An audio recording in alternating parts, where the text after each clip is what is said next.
You're watching The Experience, Comic Culture and Sales, streaming live daily to Facebook, YouTube, Twitch, and Twitter. Hey, good afternoon, everybody. Producer Kyle has gotten himself a little sick. He has almost no voice. And he popped on just a minute ago to say something. And all I could think of is how much I want him to come on and sing "It's Time for Change" from the Brady Bunch. That joke is for about 3 people out there who actually get it. Stay tuned for the Dan Wickline Show.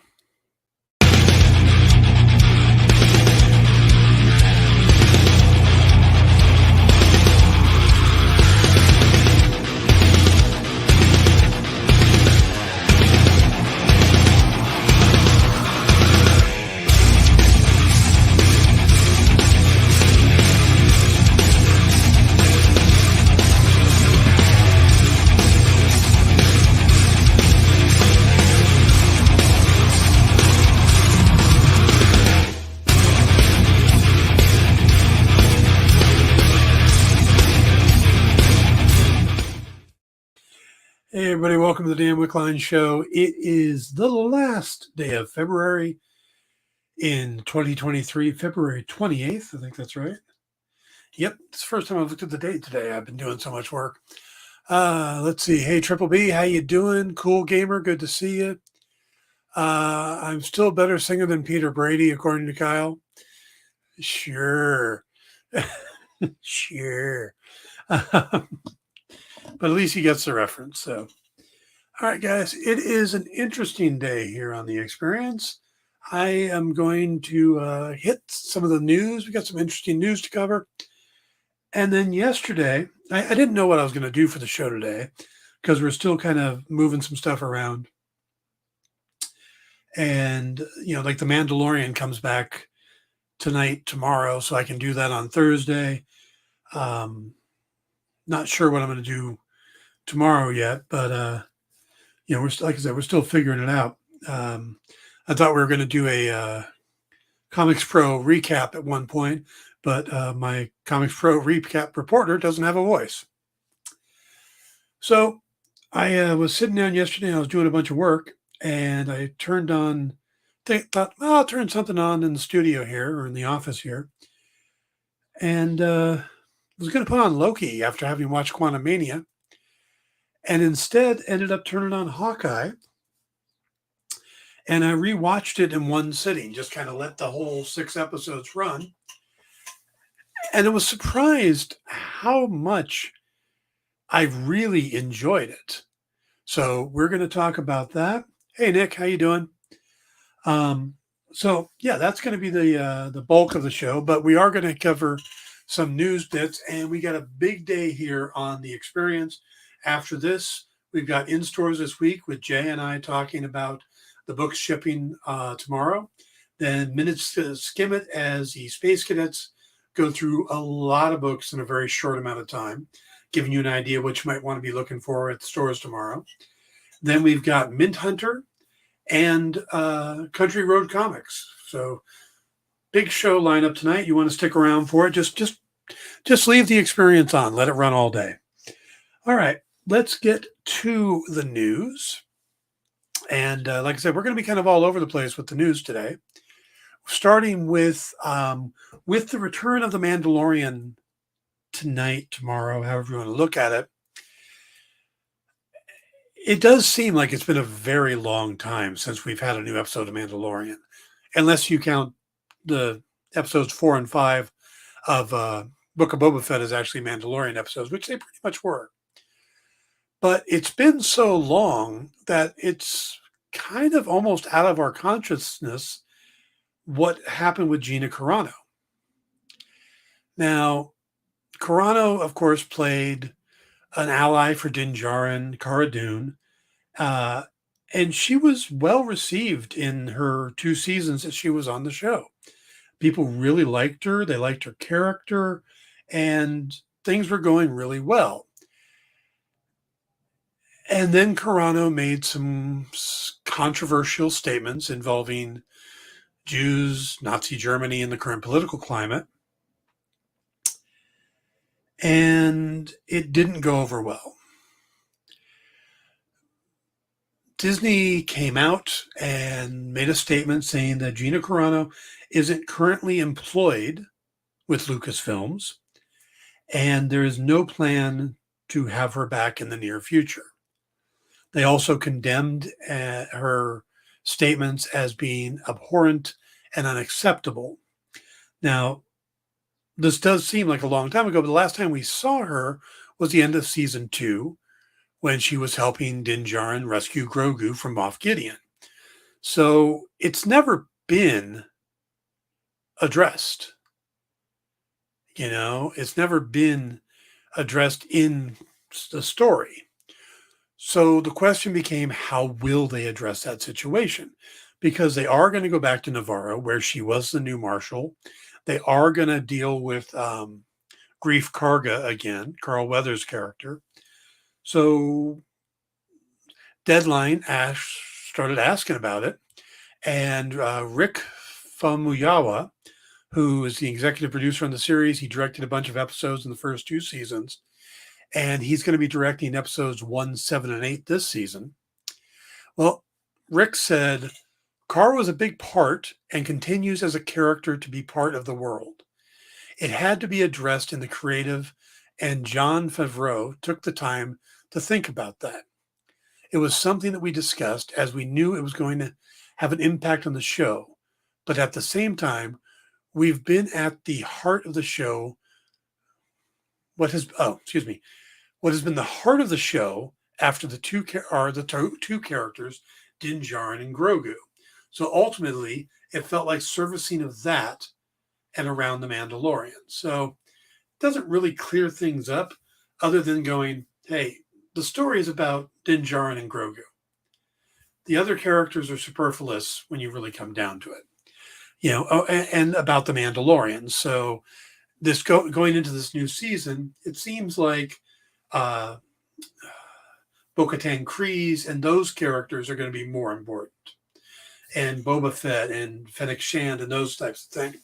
So now they did talk to Dave Filoni, who added, it's a big galaxy and we have many characters in it. Many characters are fighting for screen time. We just have to see as the season unfolds what the adventures are. But it's a great character, someone who was vital to Din Djarin's beginnings. We'll see if he has evolved beyond that. Now, season 3 is mainly dealing with the Mandalorians and the Mandalorian saga, the Mandalorian tale. Now, he also said there's different characters he's met since Bo-Katan who take a lot more prominence, which makes sense where his arc is going, the story of him and Grogu specifically. And then when pushed on it, specifically about some fans wanting the character back, Filoni said, it's a great character. I get requests across the board about all types of characters. I've been with Star Wars. It's coming up 20 years. It's a great galaxy. The hardest thing is finding time and space for everyone out there. George Lucas used to talk about when he was making the prequels. He had so many great characters and they all wanted screen time. How do you do it when your job is to tell the story of Anakin Skywalker? I relate to that. The Mandalorian is a title. In the title is the story of the Mandalorian and his people. So, again, they're dancing around it. It doesn't sound like they're completely cutting the possibility of the character out, but I don't expect to see her back at least this season. This to me seems like it means so much more Rosario Dawson in the new season. I don't know. I don't know if we'll see Rosario Dawson in the new season or if it's going to be mainly focused on Bo-Katan and the Mandalorians themselves. And Ahsoka has her own series coming up. So, by the way, if you haven't watched Book of Boba Fett, there is a narrative out there that says that it'll be the new season will be somewhat confusing if you haven't watched Book of Boba Fett. And there are 2 episodes of Book of Boba Fett that really are just Mandalorian season 2.5. So you'll want to check that out. All right, we're going to shift gears from one end of Disney to the other, from Lucasfilms over to the MCU. Now, one of the biggest complaints about Quantumania right now is the fact that Ant-Man was able to defeat Kang, and now it appears Kang is dead. Or is he? Now, Variety got a chance to talk to Jeff Loveness, the writer of Quantumania and also of the upcoming Avengers Kang Dynasty. And they asked him if we'll see this particular Kang again, or are we just looking at variants going forward? And Loveness said, well, that's the beautiful thing about Kang in the comics. He's defeated a lot. In fact, it's almost comedic how often he loses. The scary thing is that he's not defined by his failures, and he can keep coming back stronger and stronger. It's not like you can just blow up the mothership, just beat him once, and you're done. He's almost an existential threat, and the more you fight him, the worse he's going to get. That is a fun postmodernist challenge that is different for a superhero movie, and it's going to present a very complicated challenge for them going forward. It was very hard beating one of these guys. What's going to happen when suddenly the rest of them are all aware of what we're doing? So it sounds like this particular Kang may not be done. There's a lot of rumors out there, a lot of speculation. Some think that this particular Kang is going to end up being the Victor Timely we see in Loki. That the old adage of no body, no dead. The fact that he's being pulled in. There's so many ways they could get out of that. So I wouldn't consider him dead, and I don't consider him having lost to Ant-Man to being a weak villain, because it happens all the time. Thanos got his butt kicked a few times. It's not a one and done thing for some of these characters. And with somebody who time travels, there's a good chance that he's just going to get stronger and stronger. Now, sticking with Quantumania, we're going to shift a little bit to another thing people are complaining about, and that's the lack of the ex-con guys. Ex-con security, the lack of David Dastmalchian and Michael Pena. No, they don't share the same consciousness. But they do learn from the past, and so, and a lot of the different versions that we see, the variants, they're not really variants. They're just him at different points in his life. But then he makes a decision, and it splits off, and then you end up with the multiple variants. So, like the main Kang was Ramatut, was Scarlet Centurion, was Victor, all these different versions. So, all right. So, Ant-Man Quantumania, we didn't have the ex-con guys, and I had a lot of people upset by that. Now, David Dastmalchian talked to a Hollywood Reporter about that fact and how he went from playing Kurt to Veeb. So the way Dastmalchian explains, he says, the first call was the bad news. Peyton is my friend. We're not just co-workers. He became a dear friend of mine over the years. And he said, David, I'm sad to say we've been trying to break the story, and it's just very crowded with so much to do. It takes place off Earth, and it doesn't look like there's going to be space to do more than just a cameo. And that would not do justice for the characters. So I don't think Kurt is going to be in this movie. But I'll always find a way to work together. And I said, I love you, man. Make the best movie you can make. I'm so excited for you. And that was it. So I was sad that Kurt wouldn't be part of Quantumania, but that's the way this stuff works. And it was not until quite a bit later that I heard about Veeb. I was in the midst of filming a feature that was breaking my body. It was very physical and emotionally demanding shoot. I was isolated from my family. It was a very dark time. And then Peyton called me. He goes, David, me and writer Jeff Loveness were writing these characters, and I swear to God, this character is you. I think you got to play him. Will you read it? He then sent me the pages, and I immediately knew Veeb in my heart. So I started filming myself in the hotel room, and I figured out how I thought Veeb would move and how his voice would work. So I sent it back to Peyton. He was like, "Oh my God, the movement. You wouldn't be willing to come and actually do mocap on set, would you?" And I was like, "I'm there in a second. Get me a plane ticket. I'm coming." And that's how it happened. I got to London and I just needed this experience, man. I'm telling you, I was in a dark, dark place. My dad died the week I was supposed to start. Acting was just really hard for me at that moment. And then all of a sudden, I put on this goofy gray mocaption suit and I was back with my old friends on this crazy planet that they've built. And I got to just use my imagination and create this crazy, weird, wonderful character. And it was some of the most joy I ever had being on a film set.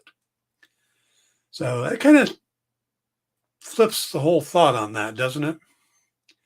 You know, yeah, we didn't get Lewis and Kurt, but we did get Veeb, and there's always a chance for an Ant-Man 4 and the Return of the Ex-Cons.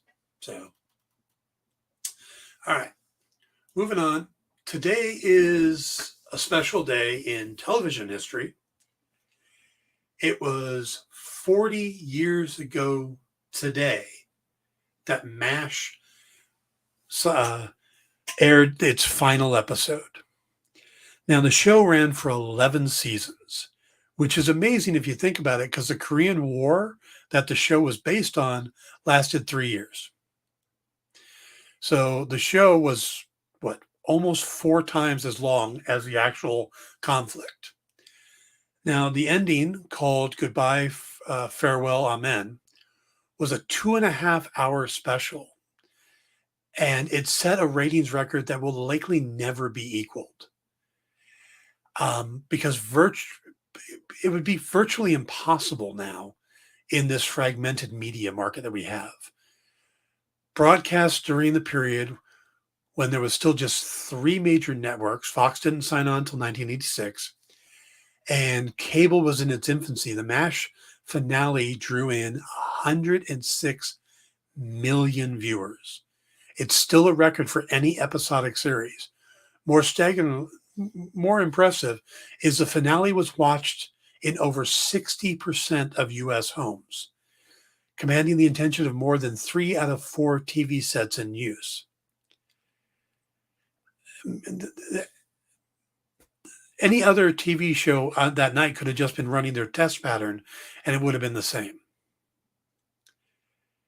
Yeah, Ed, you and me both. I started watching MASH in reruns, and when I saw this stat about how it was 40 years ago and that it aired in 1983, that's the part that blew my mind, because I would have been 12 years old.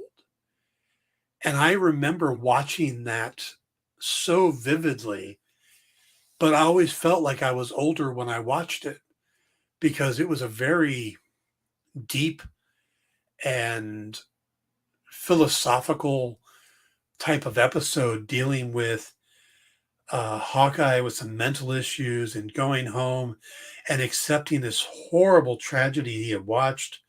I mean, it is a gut-wrenching episode in a lot of ways.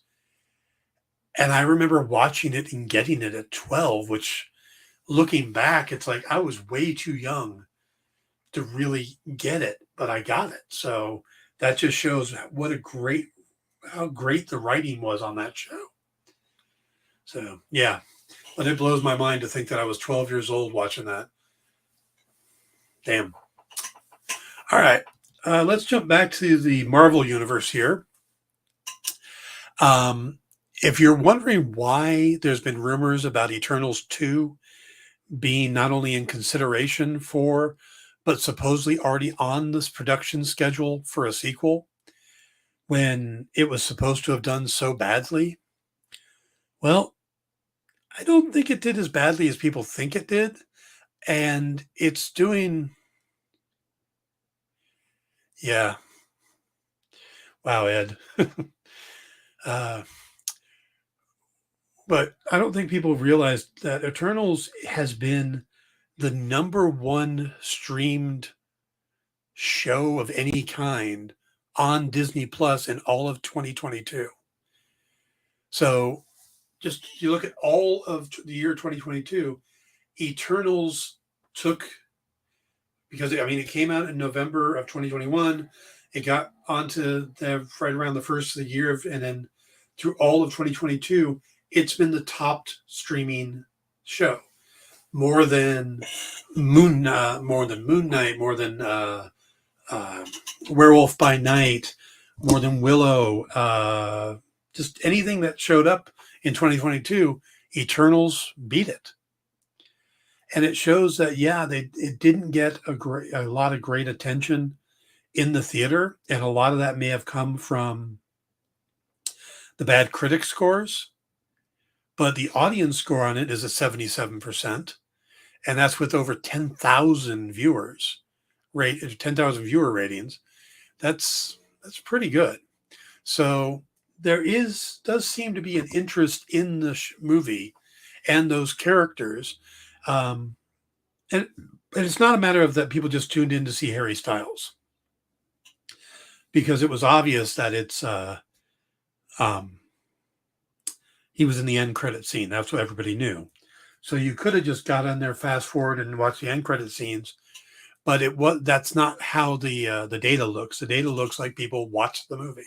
So yeah. So it's not that crazy that Eternals 2 is being talked about. Ed says, I still haven't made it all the way through the movie. I keep falling asleep. I've tried 3 times now to watch Eternals. See, I'm on the other end of the spectrum on that one. It's not your normal MCU movie. It's, the director, the writer-director is the director has a very different approach. But I thought it was a good movie. I enjoyed it, and I enjoyed it for being different. I liked the performances. I liked the cast, and I liked the story. So is it one of my favorites? No. But then I don't know of any Marvel project that I've seen that I've actually hated. They've either been anywhere from decent to great. They run that spectrum. My least favorite Marvel product is still a good product, and that would be Thor: Love and Thunder. It just kind of works that way. All right, let's go ahead, and we're going to take our first break, and when we come back, we're going to talk about Hawkeye. So stick around. Comic Collectibles is here for you every Wednesday with AR Comics for 2 very important reasons: to sell you rare, one-of-a-kind comics that you'll love, and to confuse AR with old man talk. You see, Rex and John are, how should I put this, ancient as the roots of the mountains. So every week, Rex and John fill in AR in yet another area of pop culture that he missed because he's too young, just didn't have the time, or just really doesn't care about. It's a real public service they provide. Come buy some super rare and unique comics, while old men explain long-dead sci-fi shows to a younger man making that confused puppy face. Every Wednesday from 6 to 8 Eastern with Rex, John, and AR Comics. Comic Collectibles on The Experience. Comic culture and sales. You know how when you go to Comic-Con, after Comic-Con, you go to the hotel bar, and there's a whole bunch of people playing music and dancing, and you've got Pikachu and Lara Croft Tomb Raider doing the cha-cha slide just down from Deadpool and Batman and Wonder Woman? That's every Saturday night over on the Experience Twitch channel. Join Taji Beats for the EXP Dance Party, exclusively on Twitch, twitch.tv/the_EXP.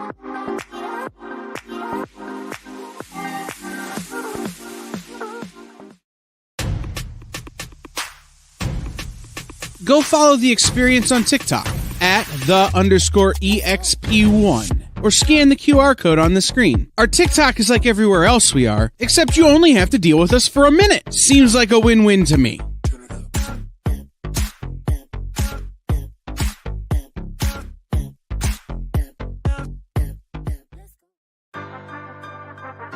Do you remember what it was like when you were a little kid and you got a letter in the mail? Now imagine that letter was filled with information about your favorite shows, pop culture questions, links to things you're going to want to see later, and even sneak peeks at upcoming programming here on The Experience. That's what the EXP mailing list is. Every week, we send you sneak peeks, information, and all of the relevant links for all of the shows you want to see. Sign up now on our website or scan the QR code that's on your screen right now.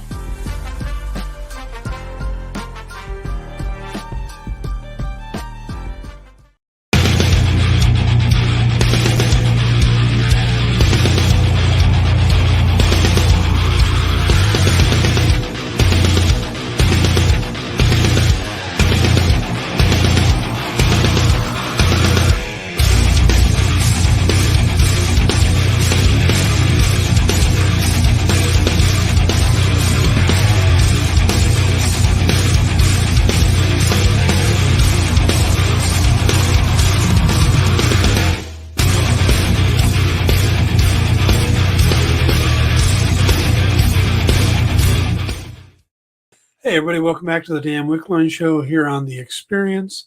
Remember to stick around. We got in stores this week, Minute to Skim It, Mint Hunter, and Country Road Comics lined up tonight. So it's a big full night here on The Experience. So stick around for that.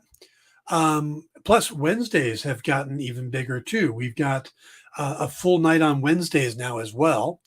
Along with the Dan Wickline Show, we have comic collectibles. Then we have 3T, which is a trivia show.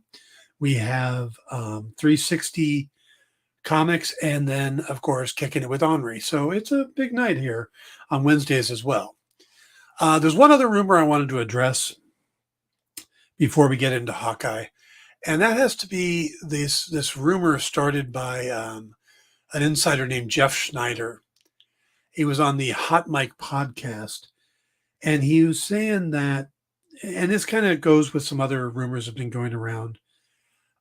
Supposedly, Marvel is looking to cast the Invisible Woman before anybody else in the Fantastic Four, with the idea being that she is the hinge-pin character that, they'll build the team around, which that makes sense because she is probably the most diverse character of the four.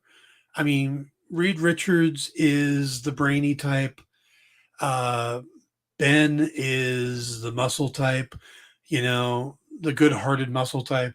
Johnny is the hot-headed practical joker.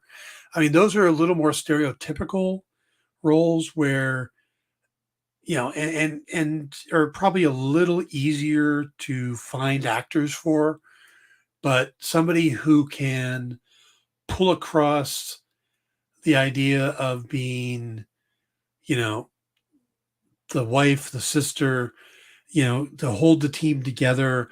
If they go to the part where they have kids, she's got to play a mother. She's kind of the heart of the team, the backbone. She kind of keeps everybody together. She quells the fights between Johnny and Ben. She keeps Reed from disappearing into his lab constantly. She is the backbone of the Fantastic Four. So from that point of view, I can understand needing a really good actress to be the lead of it. But what's coming out now is that they're looking, this is what is said that they're looking for. And again, these are rumors, but supposedly they're looking at actresses in the 30 to 35 age range, and that they consider Dakota Johnson as the prototype. Now, that is a bizarre one for me, because her being the prototype, that I'm not even sure what that's supposed to mean. Like, they're calling up casting agents going, send me anybody you have that looks like Dakota Johnson. And we know that they're probably not going to cast Dakota Johnson because she is already cast in Madam Web for Sony. And the two universes, while not officially connected, are a little too close to have somebody appear in both. Even though that's happening with Aaron Taylor Johnson. But I don't think his Quicksilver and his Kraven are going to look very different. But so they're looking for somebody like Dakota Johnson. And we know that the movie is going to be released in February 14th of 2025. And that production is supposed to start at the beginning of 2024. So we should start hearing casting announcements and stuff this year and probably this summer. So either at the D23 or at Comic-Con or at some investors meeting. So we'll start hearing stuff probably starting any time. But I would expect San Diego Con or a D23 to be the big ones. But yeah. So I just thought that was kind of interesting, though, that they're saying, well, we want somebody like this person. It's like, why would that information get out there? I mean, maybe that's where they're getting it from, is a casting call. And they're saying, look, we're looking for 30 to 35-year-olds, a Dakota Johnson type for an upcoming movie. And they're going, oh, hey, that must be Fantastic Four. That's usually how these kind of things work. But all right, let's wait. I check something here.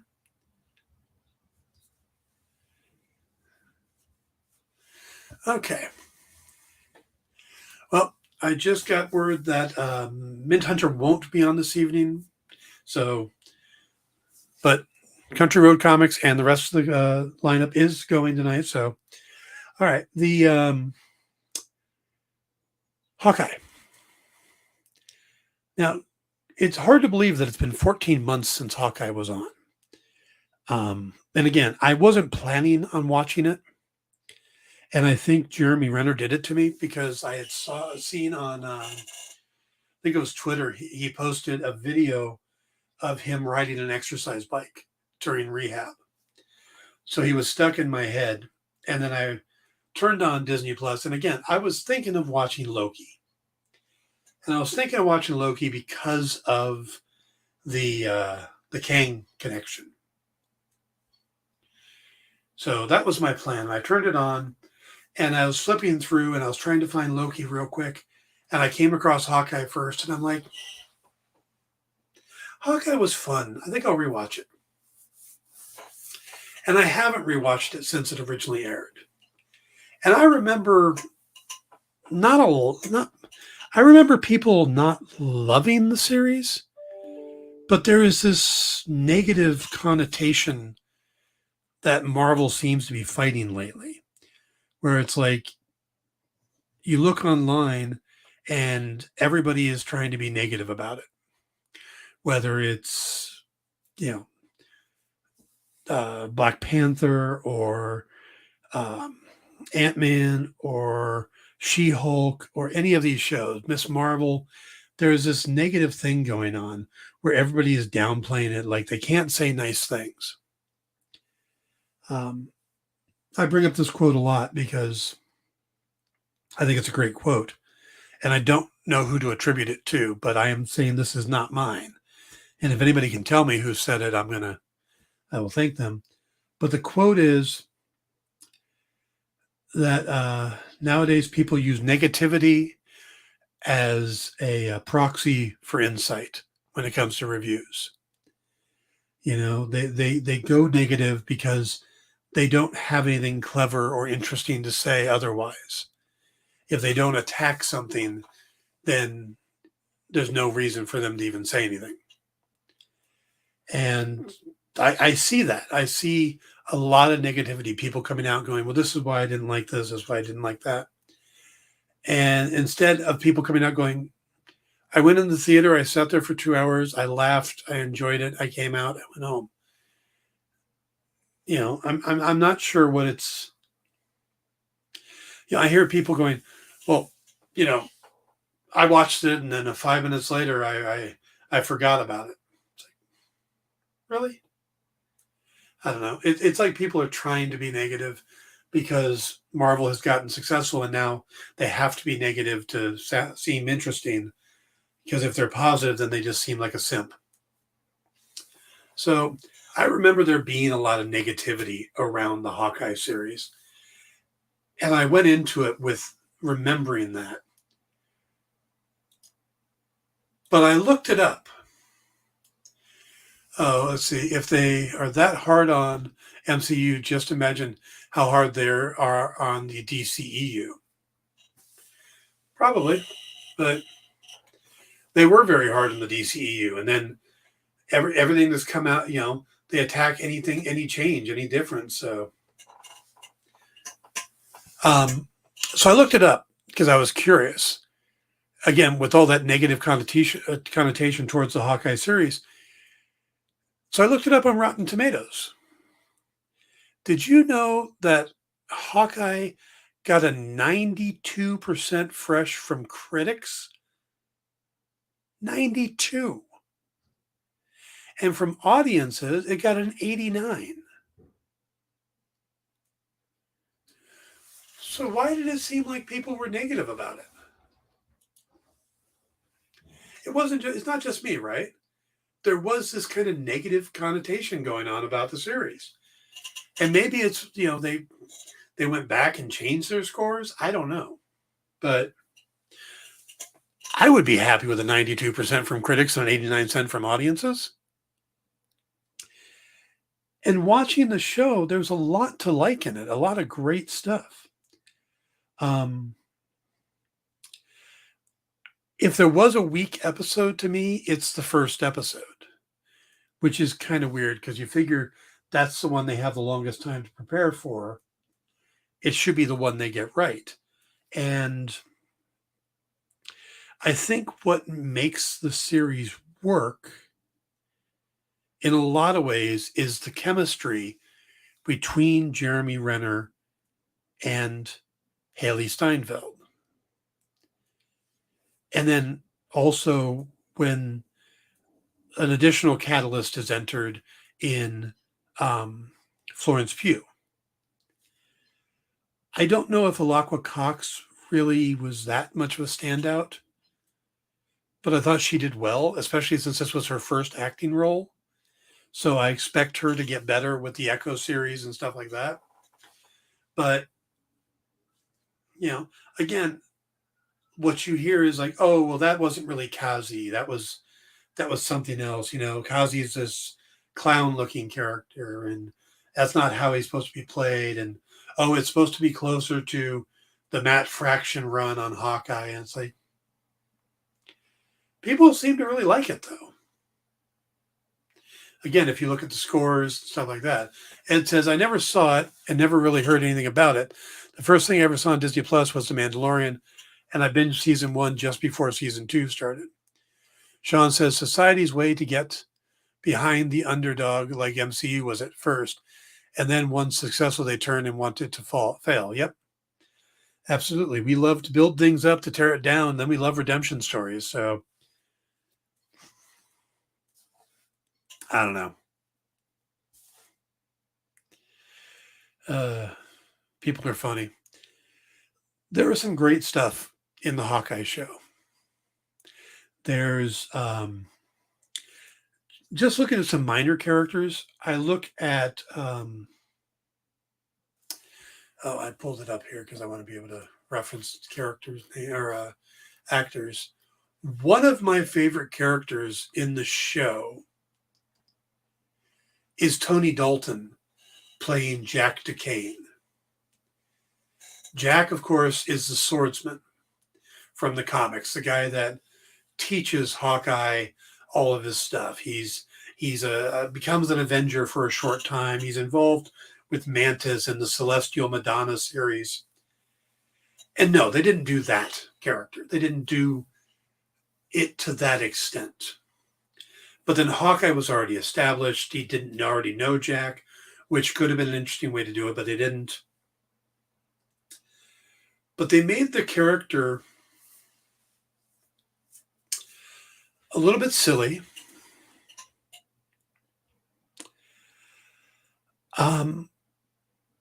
They made him questionable. And then at the end, they made him cool, which I thought was really neat. He has a couple sword fights, which is what you'd want from a guy called the Swordsman.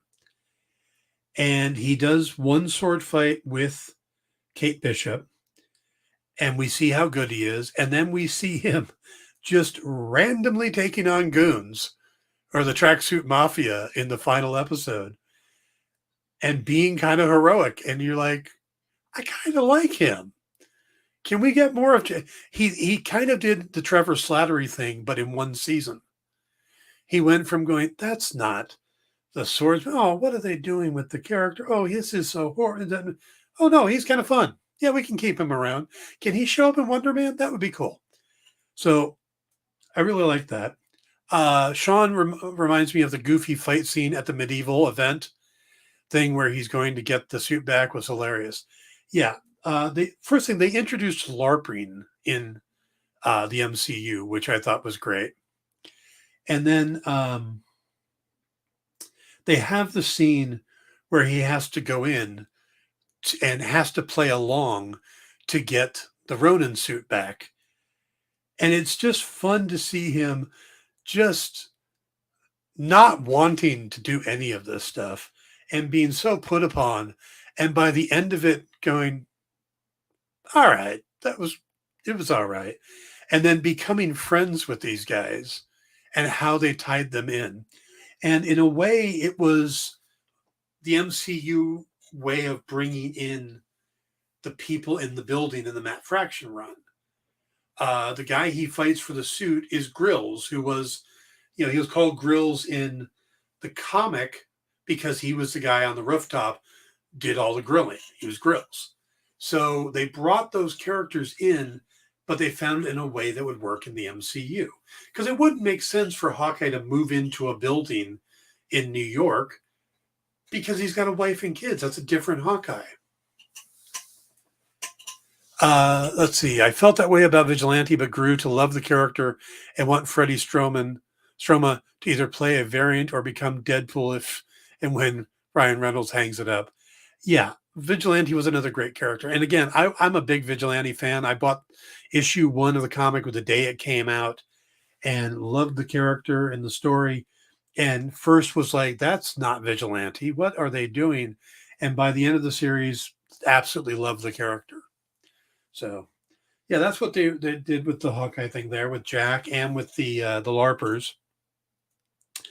The interaction between Kate and Clint, I think, is brilliant because Clint has already got that kind of relationship with Natasha, but she's gone. And we see he's got a great relationship with his wife. And you can tell this is a character who really respects women and women's capabilities because, Natasha, and I mean, he just gets along great, works well with them. It's an interesting, he doesn't have the built-in, no, you stand aside, I must protect you thing, because he eventually lets Kate get in there and once he sees what she can do. The car chase scene, that is one of the best chase scenes in all of the MCU. They do it on the steady cam, the kind of the one-shot thing for a long time. The fact that Hawkeye can't hear, but they're still talking, the choices of the arrows, the whole thing with the truck exploding and her going, wait, there's more dangerous arrows than the one blowing up the truck. So I really thought there was a lot of good moments in there. Now, again, I don't know if the Echo character really stood up as strongly as she could have.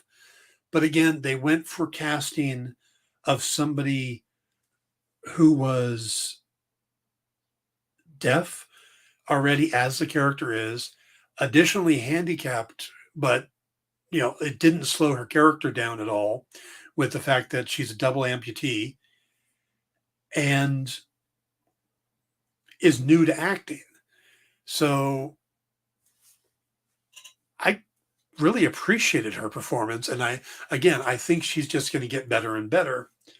But it was also weird to see Vincent D'Onofrio come back in kind of a variation of Kingpin,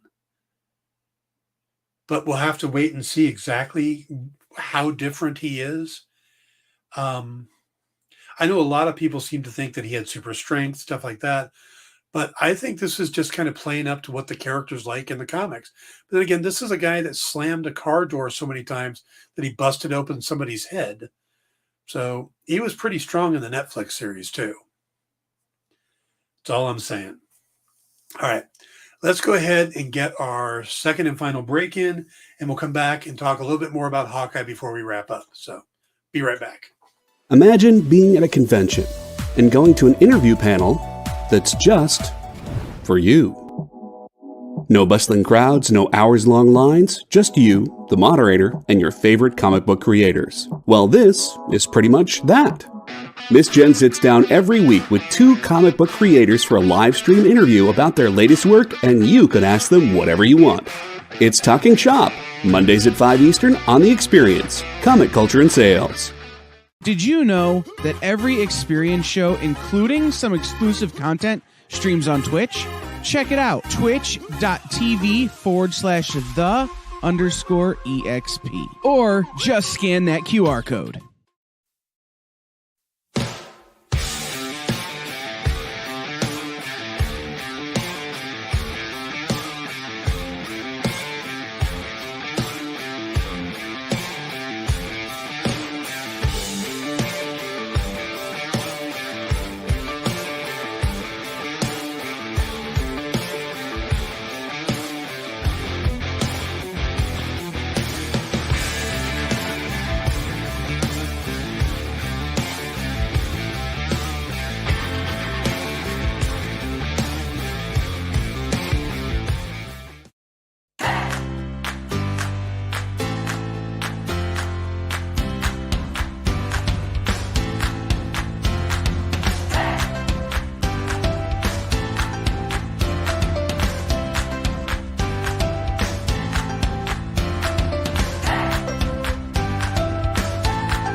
There's something for every imagination at your local comic shop. Visit comicshoplocator.com to find a store near you.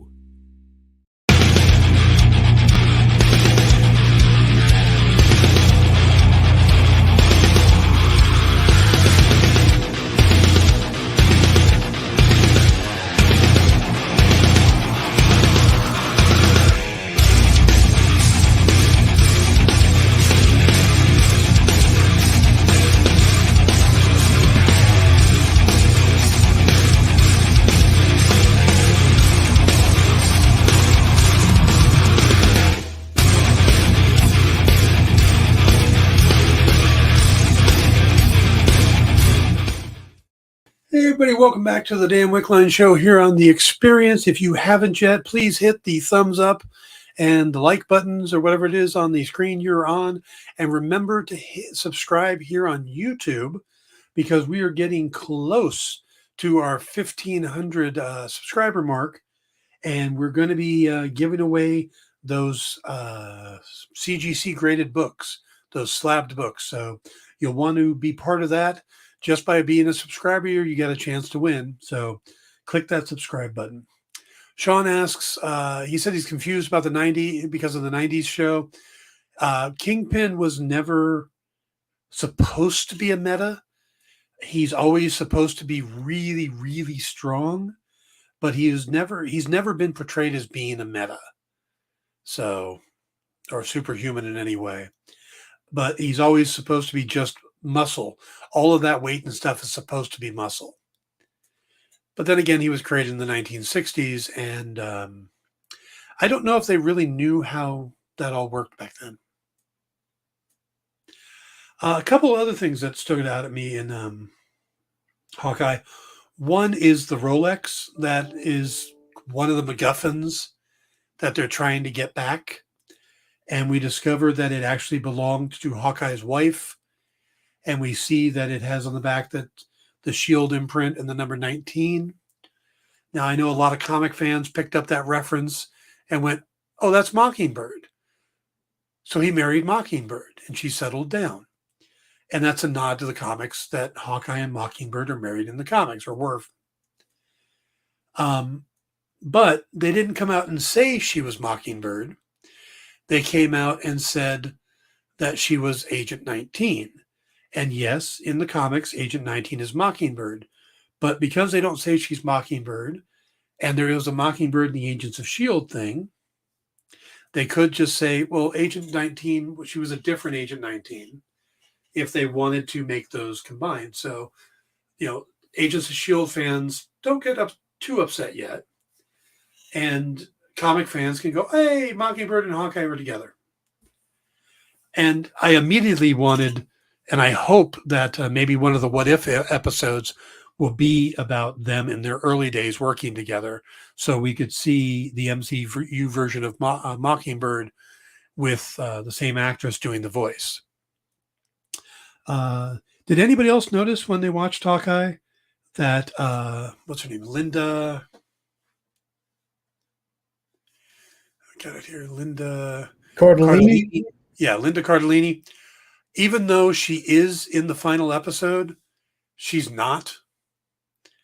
If you notice closely, she is never in frame where you can, or she's never in direct contact with anybody that you see their face. Because I don't think she was there. I think they filmed her separately. Her and Hawkeye sit near each other, but they don't touch. When they hug, it's always from behind one of them. When she hugs Kate Bishop, it's from behind her. So I think they're using a body double. Yeah, Eddie, they're supposed to be doing another. They're supposed to be doing another season of What If. I think 2 more seasons is what's planned. So yeah, I thought it was interesting that Linda Cardellini doesn't appear to have ever been on the set with them, which also probably explains why she wasn't in New York when they did the trip and stuff. And spinning off Marvel Zombies, right? Cute warp. What if they did another season of What If? One of the things I liked about the series is that they didn't make Kate Bishop the end-all and be-all of superheroes. And they do that a lot in these when they bring up a young character. She had mistakes. She made mistakes. She had flaws. And they usually kind of make the mentor, like in this case, I expected Hawkeye was going to be the bumbling guy like he is in the Fraction comics, and Kate was going to be the one doing everything right. That was my one knock against the Matt Fraction run, is that they made Clint into kind of a joke. They didn't do that here.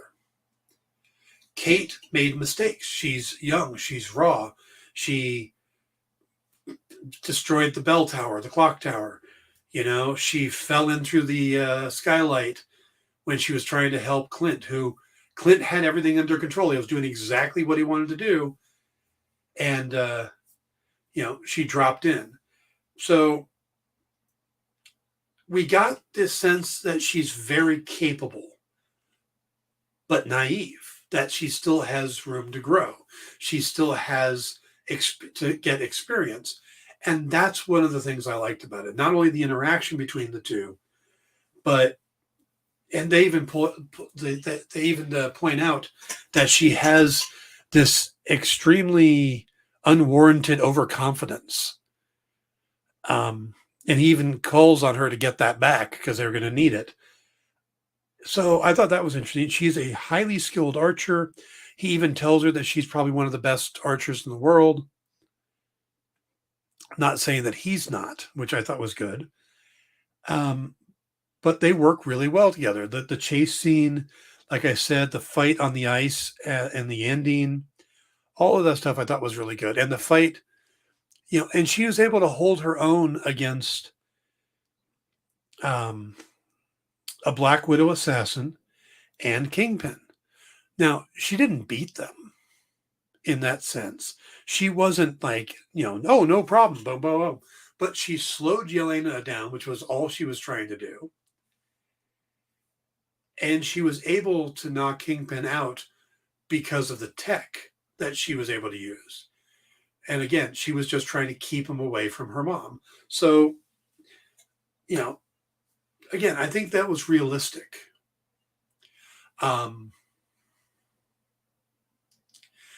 They're probably around 40 minutes up. I was able to watch all 6 episodes in about a 5-hour sitting. They went really quick and they're a lot of fun. So I recommend the series, Ed. If you haven't watched it yet, I definitely recommend it.